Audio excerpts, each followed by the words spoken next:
Assalamualaikum warahmatullahi wabarakatuh. Perkenalkan, saya Nadila Anggrenihasu, perwakilan dari kelompok 7.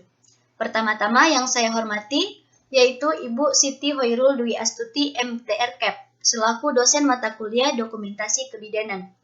Di sini kami akan mempresentasikan format ASKEP tentang tumbuh kembang MTBS atau Manajemen Terpadu Balita Sakit. Sebelum itu, saya akan memperkenalkan nama-nama anggota dari kelompok 7. Yang pertama ada Masna Usman Jafar, yang kedua ada Melanda Sukmawati Eslihu, dan yang ketiga ada saya sendiri yaitu Nadila Anggrenihasu. Nah, untuk itu kepada pemateri pertama, Melanda Sukmawati Eslihu, saya persilahkan untuk memulai presentasi. Baik, terima kasih Nadila Anggrenihasu. Saya, Melanda Sukmawati Lihu, akan memulai presentasi kelompok kami, yaitu format studi kasus asuhan kebidanan tumbuh kembang manajemen terpadu balita sakit dengan menggunakan 7 langkah Varney. Yang pertama yaitu pengkajian. Di sini ada nama bidan, Bidan Mia, ruangan Kenanga, hari tanggal Rabu 12 April 2021, jam 9.20 WITA. Data subjektif 1, biodata, A. Nama anak, Aisyah, usia 1 tahun, jenis kelamin perempuan, anak ketiga, jumlah saudara 2. Identitas orang tua, nama ibu, Nyonya MS, umur 27 tahun, pendidikan SMA, agama Islam, suku bangsa Rot Indonesia, pekerjaan ibu rumah tangga, penghasilan tidak ada, alamat Baun. Nama ayah Tuan MS, umur 28 tahun, pendidikan SMA, agama Islam, suku bangsa Rot Indonesia, pekerjaan wira swasta, penghasilan 500.000, alamat Baun. Keluhan utama, ibu mengatakan anaknya batuk, pilek, sesak nafas, dan sering tiba-tiba panas selama 5 hari. Riwayat antenatal, ibu mengatakan selama hamil periksa kehamilan secara rutin di Pustu OBA dan dokter kandungan. Riwayat natal, usia kehamilan aterm, cara persalinan normal pervaginaan, keadaan saat lahir sehat, tempat atau penolong rumah sakit atau bidan, berat badan 3.600 gram.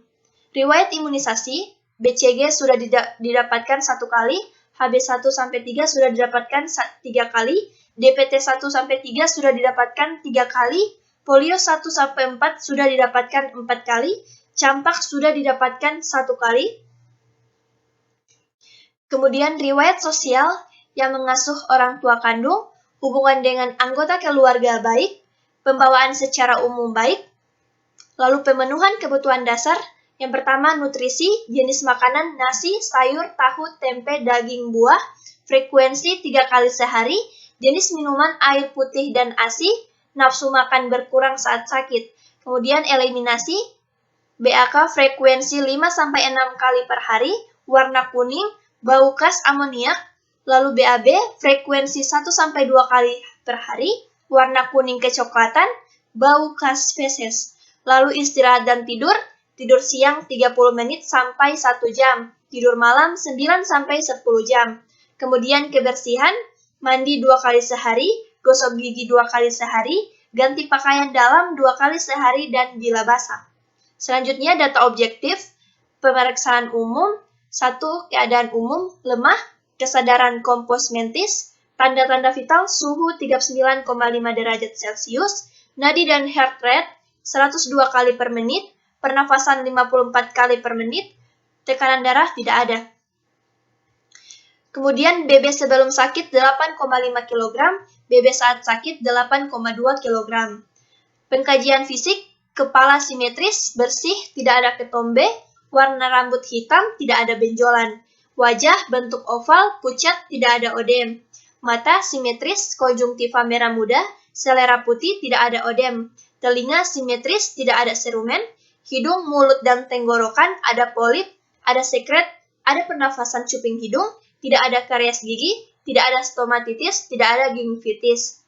Dada simetris, payudara ada, bersih, ada tarikan dinding, dada ke dalam saat bernafas, dan terdengar stridor. Abdomen tidak ada bekas luka operasi, tidak ada nyeri tekan, tidak ada pembesaran atau massa. Ekstremitas simetris, jari-jari lengkap, tidak ada odem. Selanjutnya pemeriksaan laboratorium, pemeriksaan hematologi, darah rutin, hemoglobin hasil 12,4 G per DL, jumlah eritrosit 5,1916 UL, hematokrit 29,7%, MCV, MCH, MCHC, MCV 57,2 FL, MCH 18,1 PG, MCHC 31,6 G per L, RDW CV 21,1%, RDW SD 40,9 FL, jumlah leukosit 12,37 UL. Hitung jenis eosinofil hasil 0,0%, basofil 0,1%, neutrofil 57,9%, limfosit 27,2%, monosit 14,7%, jumlah eosinofil 0,0013 per UL, jumlah basofil 0,0113 per UL, jumlah neutrofil 7,1613 per UL, jumlah limfosit 3,310 per UL, jumlah monosit 1,8313 per UL, jumlah trombosit 725,10 per UL. Malaria mikroskopis tidak ditemukan. Selanjutnya 2. Analisa masalah dan diagnosa. Diagnosa, anak umur 1 tahun dengan pneumonia berat. Data dasar, ibu mengatakan anaknya batuk, pilek, sesaat nafas, dan sering tiba-tiba panas sudah 5 hari. Keadaan umum, lemah, kesadaran kompos mentis. Tanda-tanda vital, suhu 39,5 derajat Celcius, nadi dan heart rate 102 kali per menit, pernafasan 54 kali per menit, kemudian pemeriksaan fisik, kepala, simetris, bersih, tidak ada kotombe, warna rambut hitam, tidak ada benjolan, wajah, bentuk oval, pucat, tidak ada odem, mata simetris, konjungtiva merah muda, sklera putih, tidak ada odem, telinga simetris, tidak ada serumen, hidung, mulut, dan tenggorokan, ada polip, ada sekret, ada pernafasan cuping hidung, tidak ada keris gigi, tidak ada stomatitis, tidak ada gingivitis. Dada simetris, payudara ada, bersih, ada tarikan dinding dada ke dalam saat bernafas, dan terdengar stridor. Abdomen, tidak ada bekas luka operasi, tidak ada nyeri tekan, tidak ada pembesaran atau massa. Kemudian ekstremitas simetris, jari-jari lengkap, tidak ada odem. Lalu pemeriksaan penunjang, pemeriksaan hematologi, darah rutin, yaitu hemoglobin hasil 12,4 G per DL, jumlah eritrosit 5,1916 UL, hematokrit 29,7%, MCV, MCH, MCHC, MCV hasil 57,2 FL, MCH 18,1 PG, MCHC 31,6 G per L, RDW CV 21,1%, RDW SD 40,9 FL, jumlah leukosit 12,3710 UL, kemudian hitung jenis eosinofil hasil 0,0%, basofil 0,1%, neutrofil 57,9%, limfosit 27,2%, monosit 42,7%, jumlah eosinofil 0,0013 UL, jumlah basofil 0,0113 UL, jumlah neutrofil 7,1613 UL, jumlah limfosit 3,3710 UL, jumlah monosit 1,8310 UL, malaria mikroskopis tidak ditemukan. Baik, itulah pemaparan asuhan kebidanan mengenai pengkajian dan analisa masalah dan diagnosa. Untuk selanjutnya, saya serahkan kepada Baik, terima kasih Melanda. Di sini saya akan melanjutkan pemaparan ASKEP tentang tumbuh kembang MTBS atau manajemen terpadu balita sakit dengan menggunakan 7 langkah Varney. Nah, kita masuk pada langkah ketiga yaitu antisipasi masalah potensial. Nah, dalam langkah ketiga ini yaitu potensial terjadi disfungsi pernafasan dan infeksi. Langkah yang keempat yaitu tindakan segera. Di sini beri posisi anak secara semi-flower, kolaborasi dengan dokter untuk pemberian nebulizer pemasangan oksigen dan terapi antibiotik yang sesuai. Langkah yang kelima yaitu perencanaan. Nah, pada tanggal 12 April 2021, jam 9.30 waktu Indonesia Tengah, diagnosa anak umur 1 tahun dengan pneumonia berat. Dalam perencanaan, yang pertama lakukan pendekatan antara petugas dengan pasien agar terjalin hubungan saling percaya dan kerjasama yang baik antara pasien dengan petugas. Yang kedua, lakukan observasi TTV, deteksi dini adanya kegawat daruratan atau komplikasi gangguan sistem tubuh seperti hipertensi, bradikardi, tachikardi, hipotermi, hipotermi, dan kesulitan bernafas. Yang ketiga, atur posisi semiflower. Posisi semiflower membantu melancarkan sirkulasi oksigen ke otak. Yang keempat, menjelaskan tanda bahaya umum pada anak. Anak yang mengalami tanda bahaya umum dapat mengancam dan membahayakan jiwa anak. Yang kelima, anjurkan ibu untuk tetap memberikan ASI. ASI merupakan makanan pokok bayi yang terdiri dari air, protein, karbohidrat, lemak, vitamin, mineral, sel-sel darah putih, enzim, dan asam amino yang bermanfaat mengurangi resiko bayi terkena penyakit. Yang keenam, ajarkan ibu memberikan ibu untuk kompres hangat bila anak panas. Kompres hangat akan membuat peri-peri kulit terbuka dan terjadi vasodilatasi yang menyebabkan pelepasan panas dari dalam tubuh atau evaporasi, sehingga suhu tubuh akan menurun. Yang ketujuh, anjurkan ibu memberikan pelega tenggorokan dan pereda batuk yang aman, seperti ASI dan jeruk nipis. Pelega tenggorokan yaitu ASI yang mengandung zat-zat yang bermanfaat melawan bakteri dan virus, pereda batuk yang aman dan sesuai yaitu jeruk nipis yang mengandung minyak astirin dan zat-zat yang mampu mengendalikan otot-otot pernafasan sehingga batuk menjadi reda.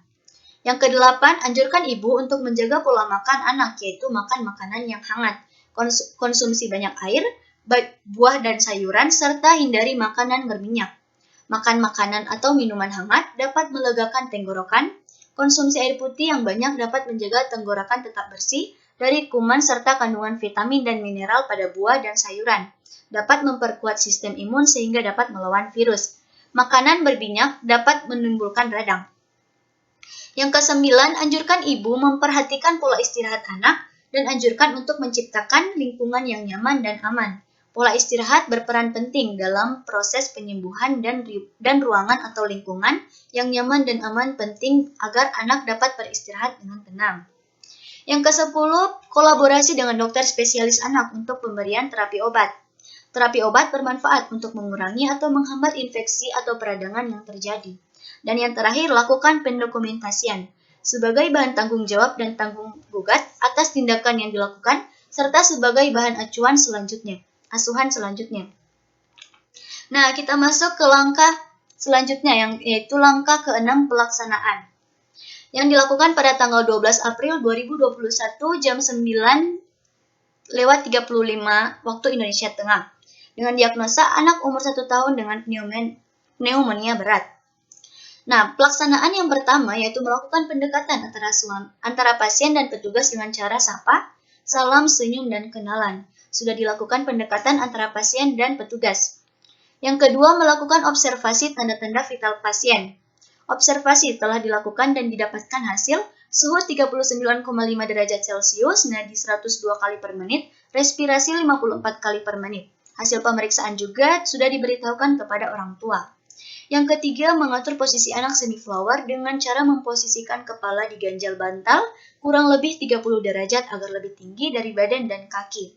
Posisi anak telah diatur semiflower. Yang keempat, menjelaskan tanda bahaya umum pada anak seperti anak bisa minum atau menyusu.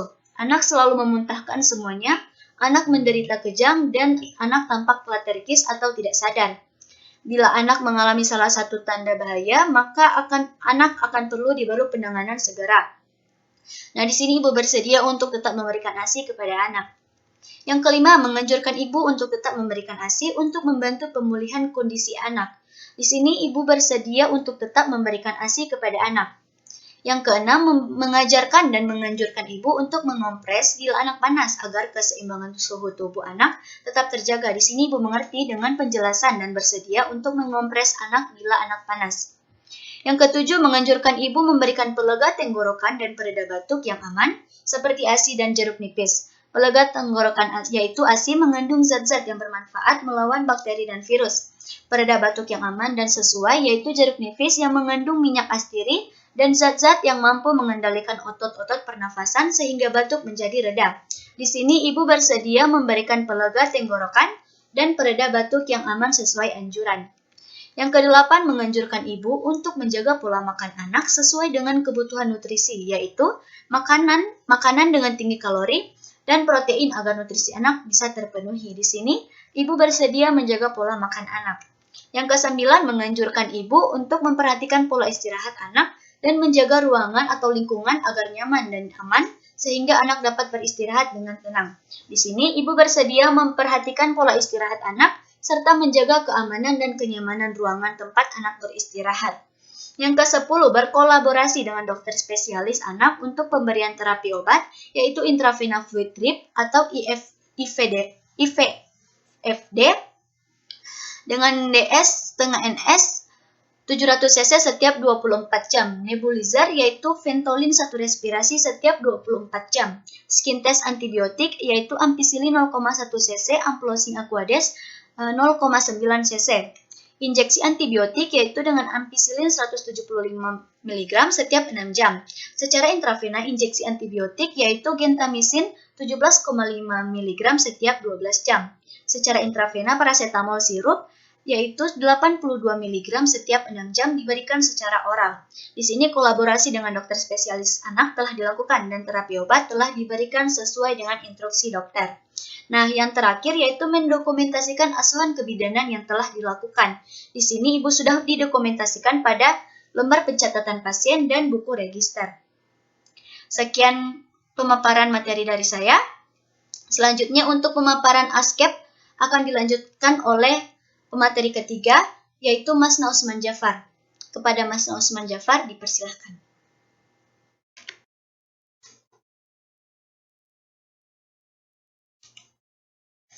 Baik, terima kasih Nadila Anggraini Hasu. Saya Mas Nausman Jafar akan melanjutkan pemaparan ASKEP tumbuh kembang MTBS kelompok kami, yaitu langkah terakhir ada evaluasi. Yang pertama S. Ibu mengatakan anaknya batuk pilek, panas sudah 5 hari. O. Keadaan umum lemah, kesadaran kompos mentis, tanda-tanda vital sign, pernapasan 54 kali per menit. Nadi 102 kali per menit, suhu 39,5 derajat Celcius. A. Anak umur 1 tahun dengan pneumonia berat. P. Yang pertama, pukul 9.40 memasang infus D5 1/2 NS 700 cc atau 29 tetes per menit. Infus telah terpasang. Yang kedua, pukul 10.02 menginjeksi ampicillin 175 mg per 4 dan gentamicin 17,5 mg per 4 injeksi telah dilakukan.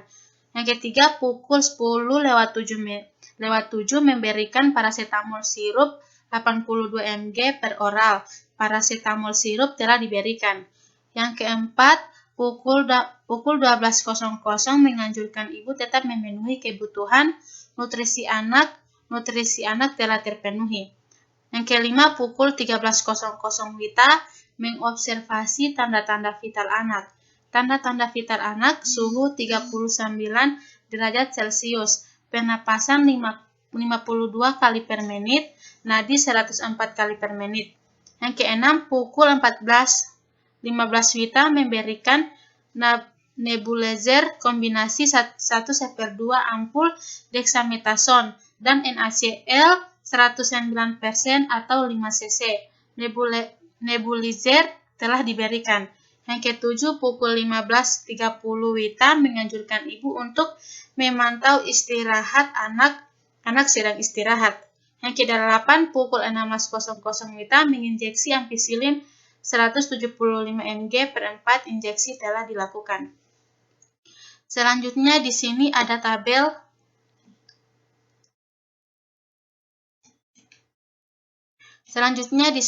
tabel catatan perkembangan hari tanggal Kamis 13 April 2021. Data yang pertama S, ibu mengatakan anaknya masih batuk, pilek, dan panas. O, keadaan umum masih lemah, kesadaran kompos mentis, tanda-tanda vital, nadi 112 kali per menit, pernapasan 50 kali per menit, dan suhu 38 derajat Celcius. A. Anak umur 1 tahun dengan pneumonia berat. B. Yang pertama, pukul 07.15 Wita melakukan observasi tanda-tanda vital, nadi 108 kali per menit, pernapasan 50 kali per menit, dan suhu 38 derajat Celcius. Yang kedua, pukul 8.00 Wita menganjurkan ibu memposisikan anak semi-flower dengan cara memposisikan kepala di ganjal bantal kurang lebih 30 derajat agar lebih tinggi dari badan dan kaki. Posisi anak telah diatur semi-flower. Yang ketiga, pukul 10.00 Wita menginjeksi ampicillin 175 mg per 4 dan gentamicin 17,5 mg per 4. Injeksi telah dilakukan. Yang keempat, pukul 11.00 Wita mengikuti visit dokter, pertahankan infus D5 1/2 NS 700 cc per 24 jam atau 29 tetes per menit. Lanjutkan nebulizer Ventolin ampicillin 175 mg per 12 jam 4 dan paracetamol sirup 82 mg per 6 jam oral. Yang kelima, pukul 12.00 Wita menganjurkan ibu tetap memenuhi kebutuhan nutrisi anak dengan memberikan makanan yang sudah disediakan di rumah sakit kepada anak serta memberikan buah dan cairan kebutuhan nutrisi anak sudah dipenuhi. Yang keenam, pukul 13.00 menganjurkan ibu memantau pola istirahat anak selama perawatan. Yang ketujuh, pukul 13.30 Wita melakukan observasi tanda-tanda vital, pernapasan 50 kali per menit, nadi 112 kali per menit, suhu 38 derajat Celcius. Yang kedelapan, pukul 14.00 Wita menganjurkan ibu untuk kompres hangat pada anak, menurunkan suhu tubuh anak. Yang kesembilan, pukul 14.15 memberikan paracetamol sirup. Yang ke-10, pukul 15.20 Wita memberikan nebulizer Ventolin. Yang ke-11, pukul 16.00 Wita menginjeksi ampicillin. Selanjutnya, pada Jumat 14 April 2021, ibu mengatakan anaknya masih batuk, pilek, dan sudah tidak panas.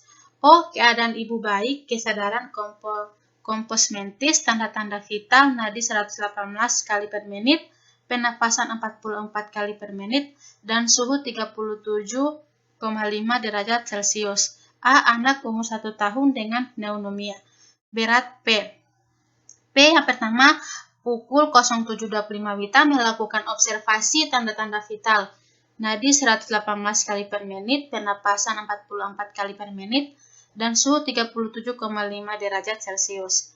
Yang kedua, pukul 10.00 Wita menginjeksi ampicillin 175 mg per 4 dan gentamicin 17,5 mg per 4. Injeksi telah dilakukan. Yang ketiga, pukul 11.00 Wita mengikuti visit dokter spesialis anak, advis dokter, pertahankan infus D5 1/2 NS 700 cc per 24 jam atau 29 tetes per menit. Lanjutkan injeksi ampicillin 175 mg per 6 jam 4. Gentamicin 17,5 mg per 12 jam 4 dan paracetamol sirup 82 mg per 6 jam oral bila anak panas. Yang keempat, pukul 12.00 Wita menganjurkan ibu untuk tetap memenuhi kebutuhan nutrisi anak dengan memberikan makanan yang sudah disediakan di rumah sakit kepada anak, serta memberikan buah dan cairan atau air putih dan susu. Kebutuhan nutrisi anak sudah dipenuhi. Yang kelima, pukul 13.00 Wita menganjurkan ibu memantau pola istirahat anak selama perawatan. Yang keenam, pukul 13.30 Wita melakukan observasi tanda-tanda vital, nadi 118 kali per menit, pernapasan 44 kali per menit, dan suhu 37,5 derajat Celcius. Yang ketujuh, pukul 14.40 Wita mengafinfus karena hematoma. Yang ke-8, pukul 15.00 WITA memasang infus D5 1/2 NS 700 cc per 24 jam, infus telah terpasang. Yang ke-9, pukul 15.10 WITA mengatur tetesan infus D5 1/2 NS 700 cc atau 29 tetes per menit. Yang ke-10, pukul 16.00 WITA menginjeksi ampicillin 175 mg per 4, injeksi telah diberikan. Selanjutnya hari Sabtu 15 April 2021. Ibu mengatakan anaknya masih batuk, sudah tidak pilek dan tidak napas lagi. Keadaan ibu baik, kesadaran kompos mentis, tanda-tanda vital, nadi 124 kali per menit, penapasan 32 kali per menit, dan suhu 37 derajat Celcius. Anak. P yang pertama, pukul 07.20 WITA melakukan observasi tanda-tanda vital, nadi 124 kali per menit, penapasan 32 kali per menit, dan suhu 37 derajat Celcius. Yang kedua, pukul 19.12 WITA mengobservasi penapasan 28 kali per menit. Yang ketiga, pukul 10.00 WITA menginjeksi ampicillin 175 mg per 4 dan gentamisin 17,5 mg per 4. Injeksi telah dilakukan pukul 11.00 WITA mengikuti visit dokter spesialis anak. Advis dokter, pasien boleh pulang. Infus D5 1/2 NS 700 cc dihentikan. Berikan terapi rawat jalan, amoxicillin sirup per 5 ml atau 125 mg. Dosis 10 ml 2 kali sehari selama 3 hari.